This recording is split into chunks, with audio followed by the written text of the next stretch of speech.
Well, hello, welcome, Power Partners. This is the informational playground, Starstyle, Be the Star You Are, coming to you every week right here on Voice America Media, the Empowerment Channel. We are brought to the airwaves under Be the Star You Are charity. I am your host, Cynthia Brian. In today's show, we're going to be discussing the difference between white, brown, blue, green, speckled eggs. Have you ever wondered?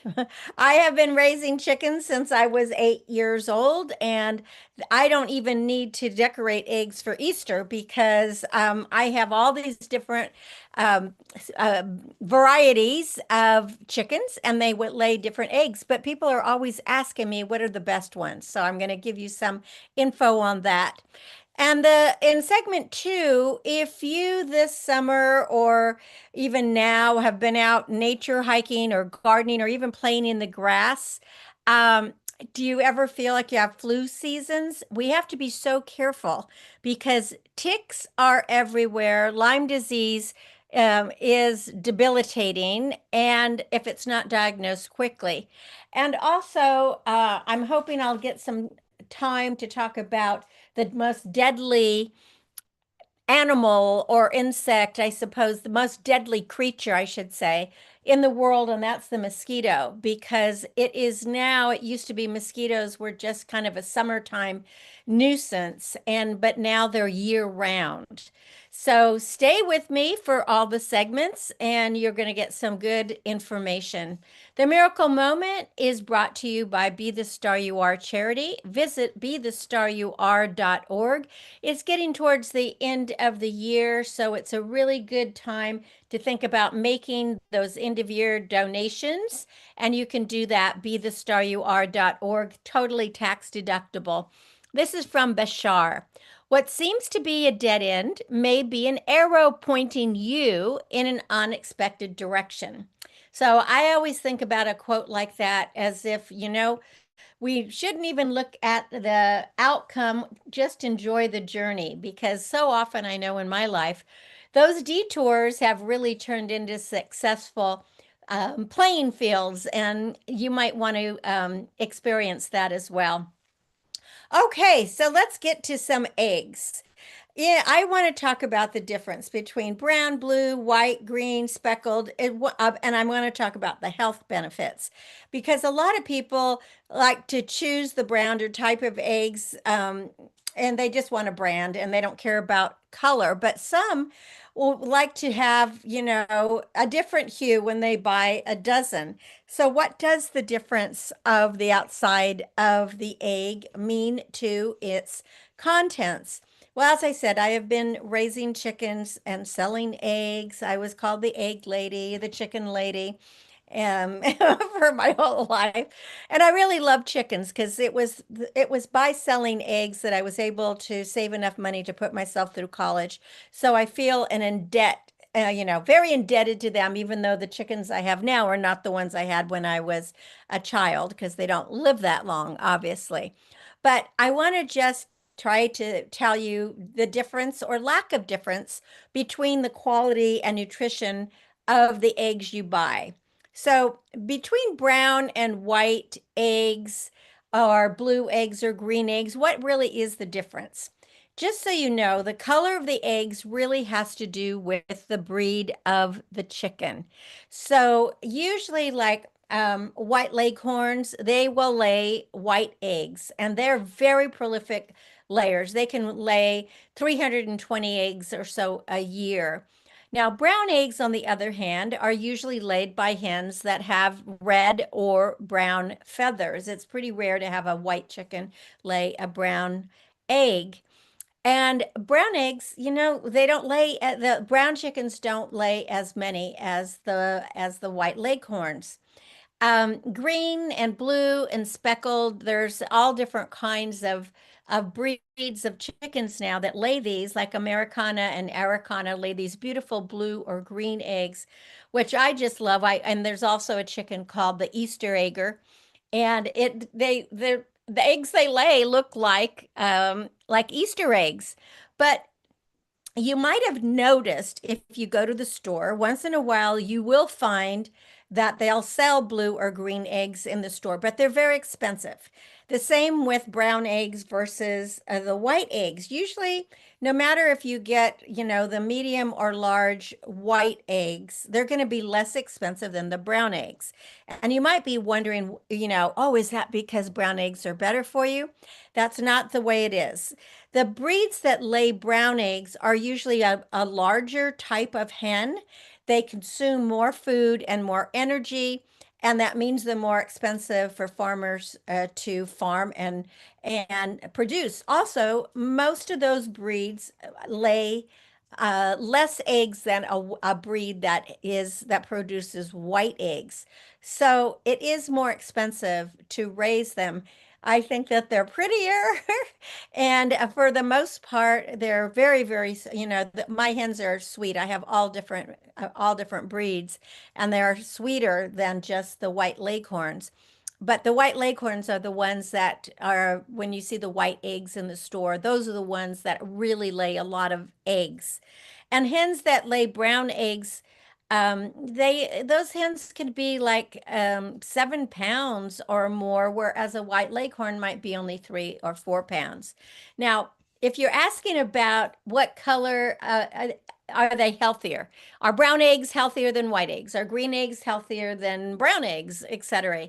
No. Nutritionally, all colors of eggs are absolutely identical. There is no difference. That means that regardless of the color of the egg that you choose, you're going to get all the nutrients. You're going to get like 6 grams of a complete protein per egg. You're going to get vitamins A, D, E, K, and others. You'll get choline, you'll get antioxidants, and you'll get healthy fats. And all of those goodies that are in the egg deliver benefits like energy, and they help you feel, more satiated, and they support for mood regulation and muscle control. And also, eating eggs reduces inflammation. Now, according to the American Egg Board, um, all brown, white, green, they all contain the same nutrient profiles, whether they are cage-free, free-range, conventional, or organic. So you can read the labels, and labels usually will tell you how the eggs are farmed. And the only way to change the nutrient content of the eggs is to feed them different feed. So it is possible that you could feed hens a fortified diet that would increase the levels of fortified nutrients like omega-3 fatty acids or D, and that should be noted in the nutrition facts on the carton. So you might get more nutrients in that. There was a study published in Molecules that compared the nutritional components of organic and conventional eggs.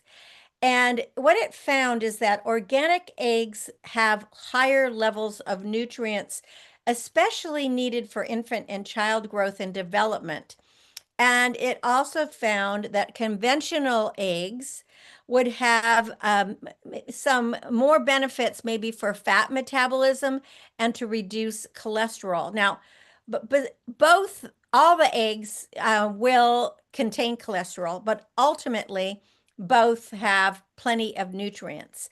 So, the bottom line when you are going to buy eggs is to remember that the color of the eggshell is just reflecting the color of the egg of the hen that laid the egg. Now, obviously, there's not blue and green hens, but how I know, like if it's an Americana or an Araucana that's going to lay a blue or green egg, is their ears. We look at the ears of chickens.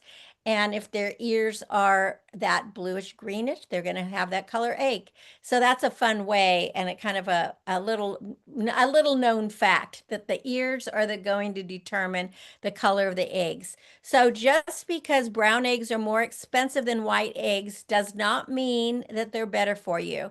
And all colors of eggs are going to deliver all those impressive health benefits that eggs have to offer. And I'll do another show about how you can find out which brands of eggs to look for if you're buying them. Now, if you can find a producer who has, there's a lot of people like me that have backyard chickens now, and that way you'll get like the freshest eggs. And there's nothing better than home raised eggs. So you can check your farmer's market if you can. But hey, you might want to think about having a couple of chickens on your own. They're really wonderful pets, and having a fresh egg every day. Oh boy, that is really good. Well, you're listening to Cynthia Brian. This is Star Style. Be the star you are. We'll be back with a business bite, and then we're going to talk about Lyme disease and ticks, and hopefully I'll get to mosquitoes. Stay with me and don't go away.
I can't hear you again.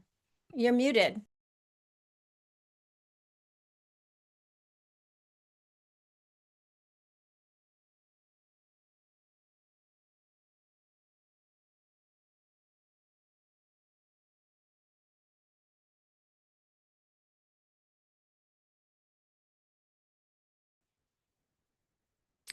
Ready, set, close. If you're in the middle of a discussion and your prospect says, I'll buy, stop your dialogue, pull out your order pad, and immediately close that sale.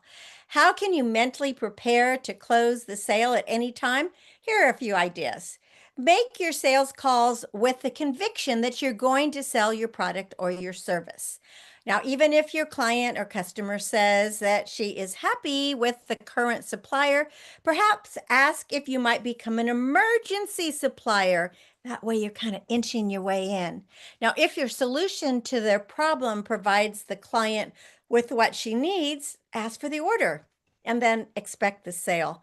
If you're confident in your sale, the prospect may reduce the buying barriers. Say, welcome to our family of satisfied clients, and then make sure they're really happy. Remember, you're the star of your own performance. Turn your passions into profits.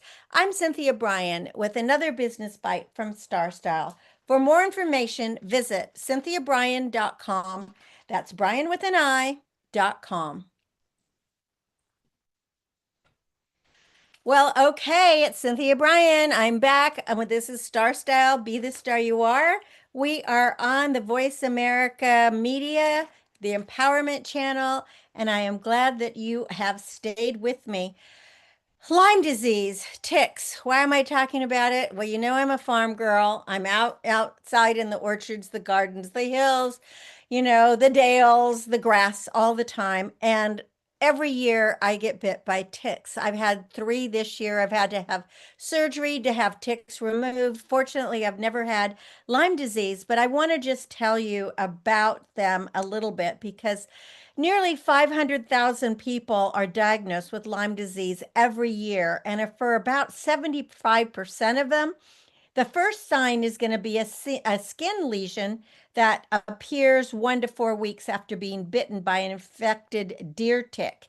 but it might not look how you imagine because only 20% of those have that classic bullseye appearance commonly associated with Lyme disease.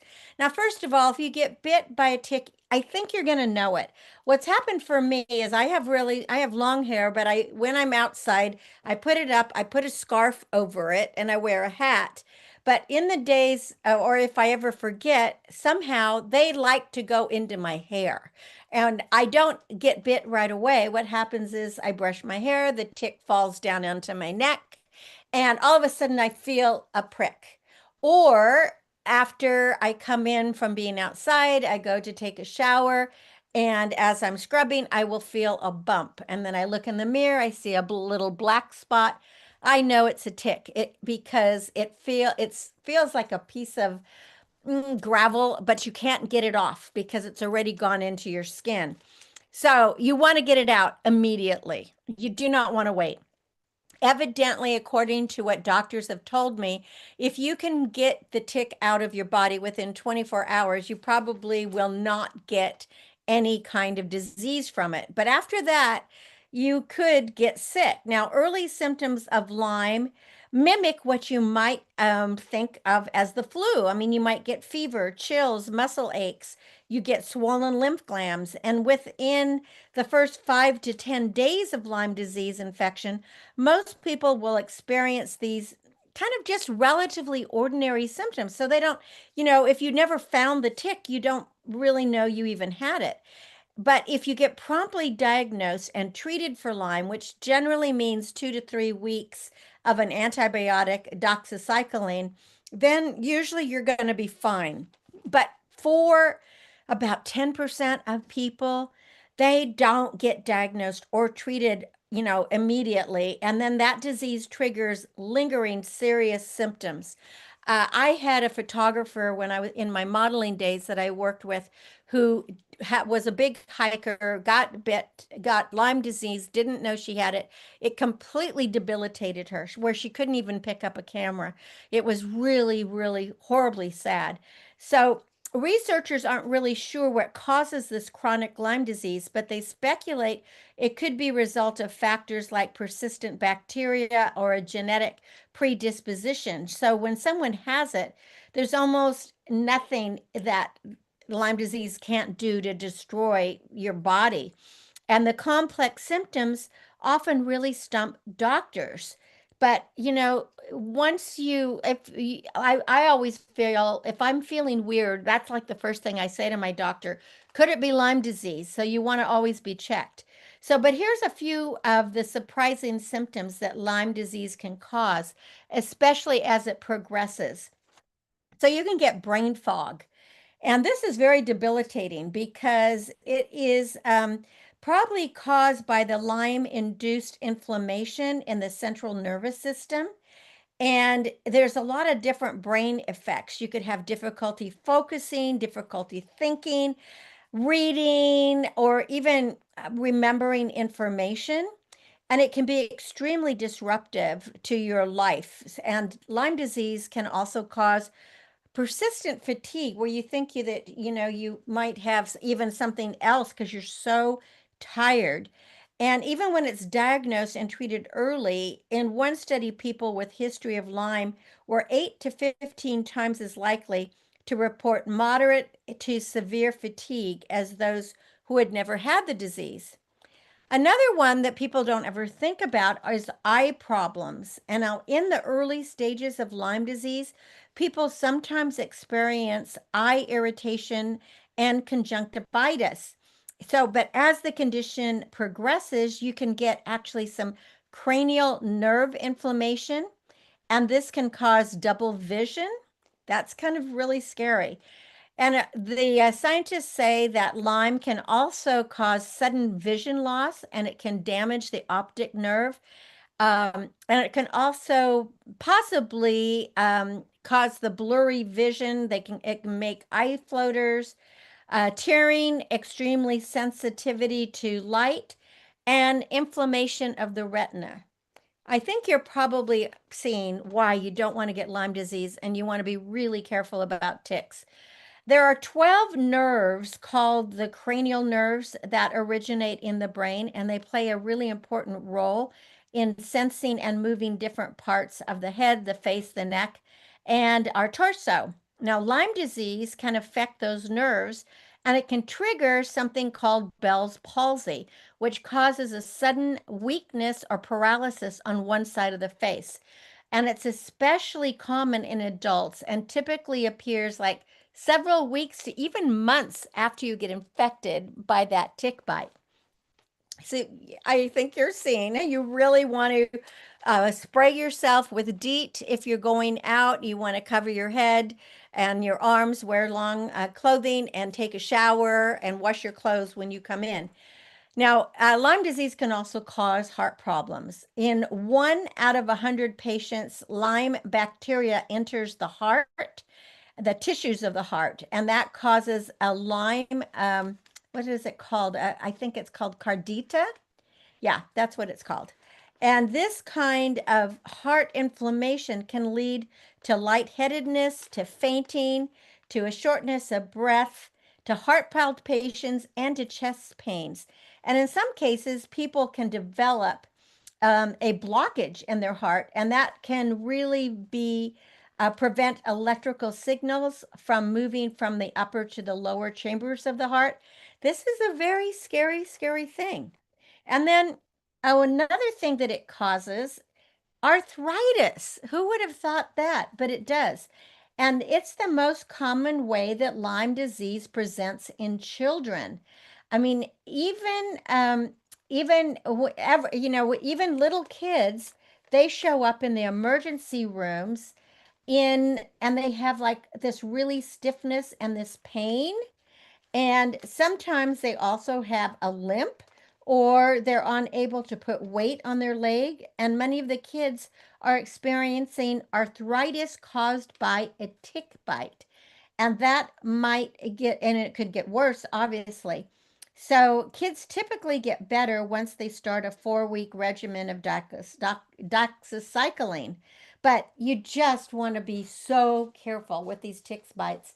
I mean, I can't tell you. I mean, it's happened to me so many times, and I'm always scared whenever I see a tick. And I've been, I end up in the emergency room or at the doctor's, but I've had to have surgery to have them removed because they've been near my aorta, not my aorta, my cardiac vessels, which, was you can't really be poking around that. All right, I do have a few minutes to talk about mosquitoes, and I'm going to give that information because mosquitoes are the most dangerous creature in the entire world. They kill more people than any other thing in the world. They seem to be everywhere, and this last year was horrendous, and it's supposed to even get worse. Health experts say that they're carrying some very serious diseases, and it's hitting home here in the US because a lot of public parks have to close down when it gets to dusk, and outdoor areas have to close down because mosquitoes are learned to be carrying that Eastern equine encephalitis, which is a rare and deadly virus. It was especially on the East Coast. And it's not news that mosquitoes carry a number of viruses and parasites that can be harmful to human health. Some of the things that mosquitoes carry are malaria, dengue, yellow fever, West Nile virus, and the chikungunya, and of course, the Eastern equine encephalitis. And it's also understood that different species of mosquitoes are adept at spreading different viruses. And this is actually a particularly, it was a bad year, and I have to say that we have to expect the future to be bad too. And you've probably read that, especially pregnant women, it's really dangerous for them because Zika is known to harm the fetuses.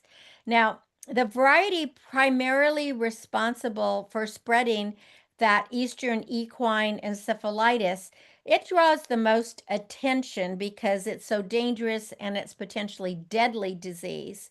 However, the more concerning type of mosquito is actually just the most common. And that is called an Aedes mosquito. It includes a variety of different species. They cause most of the world's malaria, dengue, yellow fever, and Zika. And they live primarily, listen to this, in urban, like cities, densely populated areas. And they can generate hundreds of eggs in as little as a capful of water. Just a capful of water, hundreds of eggs. Um, with an estimated 80% of people around the world now living in urban settings, this is pretty scary. Now, the risk of infections is likely to rise in the future since mosquito populations are growing. And while it is true that so few mosquitoes might be infected with these bad diseases, the higher number of mosquitoes is making it more likely that an encounter with the mosquitoes going to happen. We have here in our area, it's interesting. They put mosquito fish like in the rivers and lakes and stuff, which has really, really helped. But I noticed up in my chicken water, which I have big pails of water, which I refresh all the time. If I don't clean out the pails literally every couple days, or I don't add a few drops of chlorine or Clorox, any kind of bleach into the water, even at even in the winter, mosquito larvae develop within a couple of days. I don't know how it gets there, but it does. So that is really scary. And mosquitoes love me. I always have to wear, repellents because I don't know what it is about my blood, but they like me.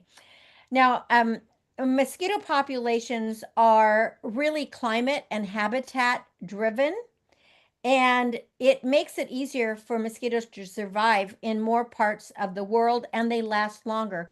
Because the warmer the planet is getting, this is helping them produce more generations of insects in a single season than ever before. And with climate change, we are going to see the habitat ranging for concerning species like this Aedes that I'm talking about spreading more northward, coming from warm and just keeping going. So, and as mosquito species become established, people are potentially going to get exposed to a wide variety of diseases that they carry, like dengue and Zika, West Nile, for example, that in the past decade, these have spread to more areas than ever before. Milder winters also mean that surviving mosquitoes can start reproducing earlier. It used to be they would start in spring, getting closer to summer, but that's pretty much gone. Like I said, I see them in my chicken water if I don't clean it every couple of days. And each breeding cycle increases the population by, get this, tenfold. So by the time you get to summer, their populations are so sustainable that you can't get rid of them. So warmer temperatures affect how viruses survive and thrive inside the insects. The warmer it is, the faster the bacteria grows inside the mosquito, making them more dangerous. And so this growing urbanization and densely packed cities with less than ideal sewerage and sanitation, that provides more fertile environments for mosquitoes to lay eggs and to proliferate. And around the world, urbanization is occurring in such a haphazard fashion. It's not planned and there's no community development. So cities are ringed by vast shanty towns poorly served without water, sewage, electricity. And in so many parts of the world, this is just a perfect place for these infectious diseases to transmit. So, what is the best way for us to combat the growing assault from these mosquitoes? Well, obviously, we got to try to avoid coming into contact with them in the first place, and that'll lower our chances of getting bitten. But that means wearing long sleeve clothing when you're outdoors, spraying yourself with an insect repellent, um, and eliminating all those mosquito breeding grounds by getting rid of standing water around your house. I have, there is a type of clothing, and they also make a repellent called Insect Shield on the web. That's where I buy stuff, and it really works because it has that permethrin in it, which is used by the government in jungles, etc. Now, researchers are working on ways to reduce mosquito populations. They have these traps that are out there. They're also, scientists are also turning to genetic modification to manipulate mosquito populations by introducing sterilized males into a region, and that could drastically reduce or maybe even eliminate future generations of insects. But that's still being tested. It's not ubiquitous at the moment. And another strategy that appears to encourage involves infecting mosquitoes with a bacterium that kills the viruses that may carry the diseases, and it has reduced the rates of dengue in Southeast Asia and Australia. But there's so much more that needs to be done to fully understand and control mosquitoes and the diseases that they carry. So, chances are that mosquito-borne illnesses are going to get worse rather than better. So, along with the ticks and the mosquitoes, my advice, although I'm not a doctor, but I have had encounters with both on a regular basis, is to wear something like DEET, wear long sleeve clothing, check yourself, and just be really aware if you get bit by anything. But when it comes to mosquitoes, you just don't want them around. Well, that is our show for today. Thank you for being here on Star Style, Be the Star You Are, with me, Cynthia Brian. I'd love to bring you information that hopefully can change your life or at least make you or help you understand things a little bit more. For more information about Star Style Productions or to purchase any of my books, it is the time of giving. Books are the gift that keep on giving. Visit cynthiabrian.com. The money does go to the charity Be the Star You Are, and you can find information there at bethestaryouare.org. As always, my aim is to encourage, inspire, inform, amuse, and motivate. See beyond your physical being. Know you are already the star you dreamed of becoming. Cherish the past, dream of the future, and celebrate every moment of your life. And until we get together again next week for a new episode of Star Style, Be the Star You Are, remember that love always wins, kindness always prevails, and smiles will keep us happy. I am Cynthia Brian for Star Style, thanking you and encouraging you to be kind, be inclusive, tell the truth, live with integrity, embrace cultures, love unconditionally, encourage others, be generous, read, lead, succeed, communicate, collaborate, and innovate. And most of all, be your unapologetically authentic self because everyone counts. Go out into the world and be the star you are. Thanks for joining me. Have a wonderful, wonderful week. Ciao for now.